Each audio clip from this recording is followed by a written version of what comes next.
fell for my ex-wife's friend post-split, got blackout drunk, and spilled my feelings to my ex now. Both women are heartbroken. OMG. Summary: I started developing feelings for my ex-wife's friend after our separation and ended up sharing too much information.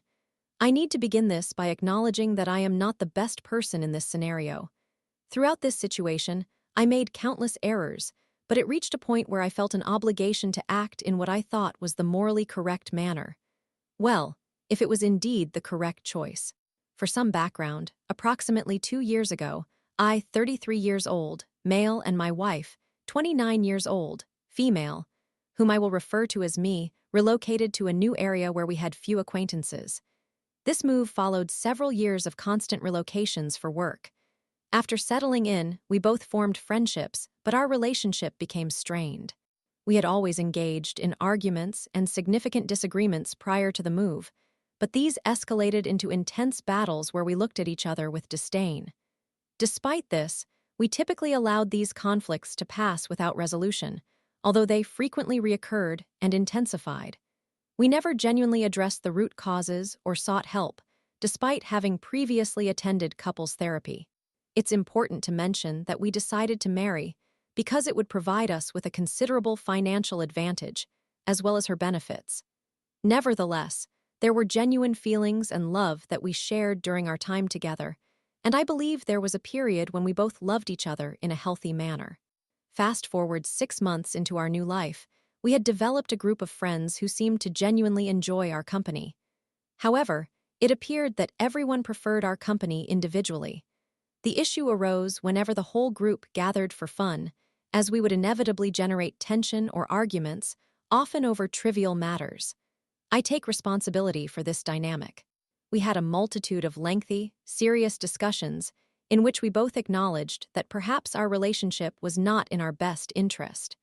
Since we were sharing the same living space, she found a place to rent with another couple from our friend group who were moving to a larger home, while I moved in with a friend from the same circle.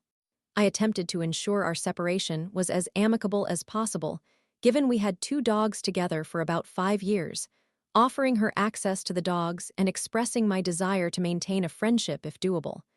I realized that this may have been a foolish decision on my part. After she moved out, we had no communication. She declined to see the dogs, avoided contact completely, and I understood why. Things were undoubtedly awkward since we worked together, yet I acted politely whenever we shared the same space. When she ignored me, I complied and moved on. I recognized how challenging this whole ordeal was. This lack of interaction continued for about 4 months until our friend group decided to attend a large music festival for a week. I realized that both of us attending could create a significant distraction for the whole group, and since the trip was pricey, I spoke with the individual organizing it, who concurred that my absence might benefit the entire group. This way, there would be no drama, and everyone could focus on having a good time. I fully agreed. Besides, I could save some money by staying home. This is where I made a misstep. Another member of our friend group, 28 years old, female, whom I will refer to as Amy, had a dog, and she needed someone to help care for it for an extended period because she had a family visit following the festival. Given that I had 2 dogs, a spacious yard, and was a single man with plenty of free time, I offered to look after her dog for the 2 weeks she would be away. I must admit, I did not merely see Amy as just another person in the background. She was kind and sweet, and every interaction we had was limited due to the dynamic of our group, but I appreciated her input on various topics whenever I had the chance to hear her opinions. So, was I genuinely trying to do something kind? Of course. However, I cannot deceive myself into believing that I only viewed Amy as a friend. Following my breakup with me, the majority of our friend group ceased contact with me, with the exception of the friend I moved in with and Amy. When my grandfather passed away, she was without a doubt the only person who reached out to me, so I cared for her dog for 2 weeks. The first week passed, the rest of our friends returned, and nothing changed. There was still no communication or genuine interactions unless we happened to cross paths at work. I understood their decision to support me, and I really missed them. However, I realized that sometimes friends need to choose sides, and sometimes it's just not your side. I recognized it was a difficult position I had put them in. Amy stayed away because of her family visit, but we began communicating daily. Our conversations progressed from checking in on her dog to discussing our experiences at the festival, then to video calls and chatting about our daily lives. Things escalated more quickly than I anticipated, but as her return drew near, we were video chatting several times daily and messaging constantly. I must confess, I became very attached to her dog during those 2 weeks. I truly believe you can discern aspects of a person's character in their pet, and her dog was wonderful, harmonized well with my 2 dogs, and had an exceptionally entertaining personality. Just to clarify, her dog resembled the big, friendly creature from The Sandlot, a large, furry sweetheart. When she finally returned, I was thrilled, more excited than I had been in years. She picked up her dog, and it seemed the feeling was mutual. We began going on dates and spending time with her grandmother. When I had days off, I would bring her coffee and meals at work, and in return, she gifted me handcrafted items such as candles and soap, which I thought demonstrated her talent and creativity. However, there was a catch: we couldn't go out in public for fear that someone might see us and disclose our situation to our friends. We had to conceal our relationship and pretend nothing was happening because she didn't want to disrupt our friend group. Even when she would stay overnight with me, we had to leave at the crack of dawn and take back roads to avoid running into our friends who lived in the same neighborhood. And let me tell you, it was frustrating. I despised hiding my feelings when they were so strong, concealing something that I genuinely couldn't comprehend as being such a catastrophic issue. In hindsight, I realize how selfish I was being.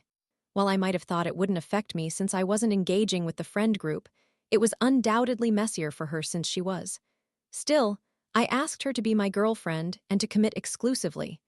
This all unfolded over the span of 3 to 4 months, and then we had a serious conversation. She had finally confided in her best friend, another member of our group. Although her friend didn't view our relationship as a good fit, she indicated that it was far too soon and perhaps just not the right time. She spoke with me, expressing how much I meant to her, that she didn't want to lose me, but we needed to wait for a more opportune moment. I became emotional. I genuinely cared for this girl. We embraced, and I left soon after. Yet, everything continued as before. We still texted, hung out, spent the night together. I believed I could be patient, as this was a relationship where I could fully be myself, and she claimed she felt the same way. We constantly reassured each other of our feelings and referred to each other as best friends. For me, it felt like love. I never verbalized it, possibly due to my fear of being hurt, but I believed I expressed it in every possible way. I thought that once we officially became a couple, saying those words would make the wait worthwhile. Everything seemed perfect until my ex, me, approached me at work. This wasn't too concerning. Honestly, it felt pleasant to talk to someone familiar. I wouldn't say I experienced any strong emotions during our conversation, but there was certainly a comfortable familiarity. She inquired about my grandmother and expressed regret for not reaching out to her after my grandfather passed. I mentioned I would be visiting my grandmother later that week and suggested it might be a good time for me to see her in a less awkward setting since they wouldn't be alone. Fast forward to later that week, and she joined us for lunch. My grandmother left early to tend to her animals, and me and I remained to enjoy drinks. As you might predict, this situation became complicated. Unfortunately, I ended up blacking out, but I somehow managed to get home because I woke up in my bed, alone, with no signs of anything inappropriate happening. I even received a message from me saying she was glad to have seen my grandmother, so that should have been the end of it, right? Not quite. Later that day, while chatting with Amy, I received a text from her that read, "You told her about us." Panic set in. I couldn't recall anything and attributed my blackout to the emotional turmoil of the situation. I began speaking with my roommate, who was getting the details firsthand. It turned out that me had informed his sister, who happened to be the one who organized the festival trip. I was learning all of this piece by piece while being ignored by everyone else. It became clear that I had, indeed, told me about my feelings while intoxicated. Apparently that night, while I was inebriated, me and I ended up kissing, and then I emotionally unburdened myself, declaring my love for Amy and expressing how much I cared about her. Yes, I said that, and I only further complicated matters. Once I heard this, everything clicked. I knew I had spoken those words. It had been on my mind for weeks. The next day, Amy graciously agreed to meet with me. I admitted I had no memory of the incident, but I knew it had to be me. I told her how deeply I cared about her, that my feelings were genuine, and that I wanted her in my life in whatever capacity she chose, regardless of the romantic aspect, because she meant so much to me. I meant every word. She expressed gratitude, indicating that perhaps we both just needed more time, and if it was meant to be, it would happen. It was more than I deserved, but I could still feel her affection. However, I knew I had hurt her, and trust can be as fragile as porcelain, impossible to repair once shattered. In the following weeks, when we were together, she expressed her distress. She articulated how hurt and betrayed she felt, and I completely understood. I listened, apologized, and attempted to convey my feelings, assuring her that I would do anything to rebuild her trust and to demonstrate that this single incident did not define my character. We still shared intimate moments and awoke beside each other, leading me to believe this was part of the healing process, and I thought my efforts would ultimately pay off. Then she revealed that she had gone on a date with another guy. He was sweet, she said, but we continued seeing each other, enjoying one another's company and messaging frequently. Then one night, while I was at her place, we were cuddling on her couch, her head resting against my chest, and it felt right. But then she mentioned this new guy. Let's refer to him as James. I didn't know much about him, but she admitted she was starting to develop feelings for him. That stung, hurt deeply. I asked her if knowing she liked him would make him happy about us being in such close proximity. I know I shouldn't have said that. We had been drinking. But as she mentioned him, I couldn't help picturing her with him, which naturally caused me pain. It was inappropriate to express something that might hurt her in that moment. Now I'm left with the reality that I'm alone. My thoughts are in chaos, and I recognize that I brought this upon myself. Part of me wishes I had remained silent, that we could have returned to our previously concealed relationship. But then, I remember how relieved I felt when I realized I no longer had to pretend, following the initial turmoil. I don't have anyone to confide in, and this burden has been weighing heavily on me. If you took the time to read this, I sincerely appreciate it, and I apologize for the extensive rant. Story 2. 8 years together, then I find 200 secret messages to a girl he hid. Is this betrayal or just more little white lies? WTF. I want to begin by expressing that I am seeking sincere and compassionate advice. I realize this is a platform where some responses may be harsh, but I am currently in a very delicate mental state, and I kindly ask that you exercise kindness in your replies. My boyfriend and I will celebrate 8 years together this coming March. I first met him when I was around 13, and we have experienced so much together. For as long as I can remember, he has struggled with honesty, often telling small lies. He tends to be anxious about disclosing things to me, fearing that I might become upset, which leads him to conceal the truth. He grew up with an abusive father. While I recognize this is not an excuse, I believe it significantly influences his behavior. I had hoped that over time, he would mature beyond this issue. Every time he told a lie, I naturally felt hurt, but I always made it a point to sit down with him afterward and express that I simply want and need honesty from him, pointing out that being truthful is always the best approach, even if it risks causing me pain or anger. I see myself as a very understanding and forgiving individual, yet a few months ago, I felt he crossed a boundary that may be irreparable.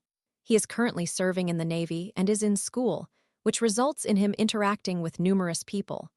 I attended his Navy graduation, during which he introduced me to many of his friends, including a few women and mostly men.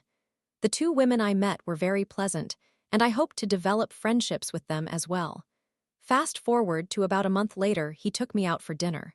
After we returned home, he went to bed, and I decided to use his phone to send myself a video he had recorded earlier. In the process, I accidentally uncovered his recently deleted text messages. Initially, I did not intend to snoop, but it happened regardless. I discovered over 200 text messages exchanged with a girl from his class, the same girl he had introduced me to. While I knew they were friends, I was unaware of the extent of their communication. Many of the messages upset me. He asked her if she would be attending a gathering, claiming he had a surprise for her, which he eventually admitted was a type of alcohol she enjoyed. Another message included him sending her pictures of some mugs he had spotted at a home goods store, mentioning they reminded him of her. At that moment, I was at the same store with him, meaning he was messaging her behind my back while sending her photos of items available in the store. We have 2 dogs, and during weekends, he typically takes them out to relieve themselves. I feed them breakfast, then go back to bed for a few hours while he looks after them. On one occasion, while I was back in bed, he texted her, "Good morning, first name." While this may seem trivial, he has never done that with anyone other than me. Additionally, he addressed her by her first name, which is also something distinct from how he communicates with others in the military. There were other elements I discovered that hurt my feelings, such as the fact that she had a nickname for him, and it was apparent they were attending gatherings together of which I was not informed. The root of my distress does not entirely lie in the content of the messages, though some were indeed painful, but rather in his decision to conceal this friendship and the messages from me. I found myself questioning if he had been unfaithful with her, and while I do not believe that he was, I firmly feel as though he has betrayed my trust by keeping this from me. I am uncertain about how to proceed from this point onward. When I uncovered those messages, I understandably reacted strongly, leading to a significant argument where I broke up with him, but I forgave him perhaps a week or 2 later. I love him dearly. He is genuinely my best friend, yet this entire situation leaves me wondering if I will ever be able to trust him again. I cannot shake from my mind how he communicated with her and kept it hidden from me, especially considering that, when we shopped as a couple, he was simultaneously texting her about items that evoked memories of her. This has undoubtedly affected my mental well-being. I have tolerated small lies for an extended period, and he is aware of that, but this situation has crossed a line I fear we cannot return from. I do not want to throw away nearly 8 years together. I was prepared to marry him and build a life with him. We have been together since middle school. Now, however, I feel lost. I wish to remain hopeful that he can change, but I am terrified of being hurt again and find it hard to trust him. I wonder if he has feelings for this woman, even though he insists he does not. He has expressed deep remorse for everything. One night, he mentioned that part of him wishes he had never met me to prevent hurting me. He has conveyed sentiments like this that indicate his regret. He has cried over this, and I can see that he is genuinely sorry. However, I find myself frightened of being hurt again. I would greatly appreciate advice, particularly from other women. Thank you.